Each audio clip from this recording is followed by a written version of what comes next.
વડોદરા શહેરના વારસિયા વિસ્તારમાં આવેલી વાંસવાણી કોલોનીમાં મોડી રાત્રે અસામાજિક તત્વોએ મચાવેલા ઉપદ્રવના કારણે સ્થાનિકોમાં ભયનો માહોલ સર્જાયો છે। 4 થી 5 શખ્સોના ટોળાએ ઘરો પર બેફામ પથ્થરમારો કરી વાહનોમાં તોડફોડ મચાવી હતી। આ હિંસક હુમલામાં મહિલા સહિત 3 નિર્દોષ રહીશોએ ઈજાઓ પહોંચી હતી। પથ્થરમારાની સમગ્ર ઘટના સીસીટીવીમાં કેદ થઈ ગઈ છે। આ બનાવ અંગે સ્થાનિકોએ બુટલેગર વિશાલ લાલવાણી અને તેના સાગરીતો સામે કુંભારવાડા પોલીસ મથકે ફરિયાદ નોંધાવી છે। શહેરમાં ડ્રગ્સના વેચાણ સામે પોલીસ એક્શનમાં આવી ગઈ છે। વડોદરાના ફતેહગંજ પોલીસ સ્ટેશનમાં નોંધાયેલા એનડીપીએસ એક્ટ હેઠળના ગાંજા કેસમાં વોન્ટેડ જાહેર કરાયેલા સપ્લાયરને વડોદરા શહેર એસઓજીએ ઝડપી પાડી વધુ કાયદેસરની કાર્યવાહી માટે ફતેહગંજ પોલીસને સોંપ્યો છે। વડોદરામાં 2026માં એનડીપીએસના 35 કેસ નોંધાયા છે। 1.35 કરોડ રૂપિયાનો મુદ્દામાલ જપ્ત કર્યો છે અને 46 આરોપીઓ ઝડપી પાડ્યા છે। ગાંધીનગરના કુડાસણમાં રહેતા અને કરોડો રૂપિયાની કિંમતી જમીન ધરાવતા એક યુવાન ખેડૂતને સ્વરક્ષણ માટે હથિયાર આપવાનો પરવાનોની લાલચ આપી ઓળખીતા મિત્ર સહિતના 4 શખ્સોએ ભેગા મળી રૂપિયા 15 લાખની મસમોટી રકમ પડાવી લીધી હોવાનો કિસ્સો પ્રકાશમાં આવ્યો છે। આટલેથી જ ન અટકતા આરોપીઓએ અપહરણ કરી ગોળી મારી જાનથી મારી નાખવાની ધમકી આપી વધુ 4.70 લાખની ખંડણી માંગતા આખરે ઇન્ફોસિટી પોલીસે વધુ ગુનો નોંધી તપાસ હાથ ધરી છે। આજે રાષ્ટ્રીય હેન્ડલૂમ દિવસ છે, ત્યારે સુરેન્દ્રનગર જિલ્લાના મૂળી તાલુકાનું સોમાસર ગામ પટોળા કળા ક્ષેત્રે દેશભરમાં પોતાની આગવી ઓળખ ઊભી કરી રહ્યું છે। આ ગામના 60થી વધુ પરિવારો આ પ્રાચીન હસ્તકલાને જીવંત રાખી રહ્યા છે। ઉત્તર ગુજરાતમાં આવેલા પાટણના વિશ્વવિખ્યાત પટોળા હેરિટેજ મ્યુઝિયમમાં પણ ઝાલાવાડના કલાકસબીઓ દ્વારા તૈયાર કરાયેલા ઉત્પાદનો લૂમ સાથે પ્રદર્શિત કરાયા છે। આ એક પટોળું તૈયાર કરવામાં 3 થી 4 વ્યક્તિઓની 15 થી 20 દિવસનો સઘન શ્રમ અને કલાત્મકતા લાગે છે। આ પટોળાની કિંમત 10,000 થી લઈને રૂપિયા 3 લાખ સુધીની હોય છે, જે તેની ઝીણવટભરી કારીગરી અને ગુણવત્તા દર્શાવે છે। ફરી એકવાર જવાહરનગર પોલીસ ઊંઘતી ઝડપાઈ છે। વડોદરાના સ્ટેટ મોનિટરિંગ સેલની ટીમે રમેશનગર કરોડિયા વિસ્તારમાં દરોડો પાડીને વિદેશી દારૂનો ગેરકાયદેસર વેપલો પર્દોફાશ કર્યો છે।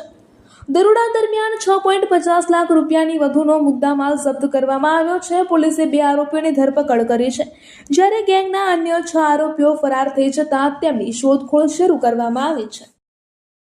જામનગર જિલ્લા વહીવટીતંત્ર અને મહિલા અને બાળ વિકાસ વિભાગના સંયુક્ત પ્રયાસોથી જિલ્લામાં શાળાઓએ ન જતી કુલ 6 દીકરીઓને શિક્ષણના મુખ્ય પ્રવાહમાં પુનઃપ્રવેશ આપવામાં સફળતા મળી છે। વિવિધ કારણોસર અભ્યાસથી વંચિત રહેતી આ દીકરીઓના ઉજ્જવળ ભવિષ્ય અને શિક્ષણના અધિકારને સુનિશ્ચિત કરવા માટે જિલ્લા કક્ષાએ વિશેષ પ્રયાસો હાથ ધરવામાં આવ્યા હતા। ગુજરાતમાં વરસાદનું જોર ઘટ્યા બાદ વધેલા બફારા વચ્ચે હવે હવામાન વિભાગે ફરી ગાજવીજ અને પવન સાથે વરસાદની આગાહી કરી છે। મોન્સૂન ટ્રફ અને વેસ્ટર્ન ડિસ્ટર્બન્સ સહિત કુલ 3 સિસ્ટમ સક્રિય હોવાથી 8 અને 9 ઓગસ્ટે દક્ષિણ મધ્ય ગુજરાતના કેટલાક જિલ્લાઓમાં ભારે વરસાદની શક્યતાને પગલે યલો એલર્ટ જાહેર કરવામાં આવ્યો છે। આ સાથે દરિયામાં પવનની ગતિ વધવાની શક્યતા હોવાથી આજે માછીમારોને દરિયો ન ખેડવાની સૂચના આપવામાં આવી છે। ગુજરાત યુનિવર્સિટીના પૂર્વ કુલપતિ નિર્જા ગુપ્તાએ કરેલી લાગણીને લઈને એબીવીપી મેદાને આવ્યું છે। પૂર્વ કુલપતિ નિર્જા ગુપ્તા કાર્યકાળ પૂરો થયા બાદ વિવાદોમાં સંપડાયા છે। પૂર્વ કુલપતિ નિર્જા ગુપ્તાએ યુનિવર્સિટીના પૈસાની છૂટા હાથે લાગણી કરી હોવાનો એબીવીપી દ્વારા ગંભીર આક્ષેપ કરવામાં આવ્યો છે।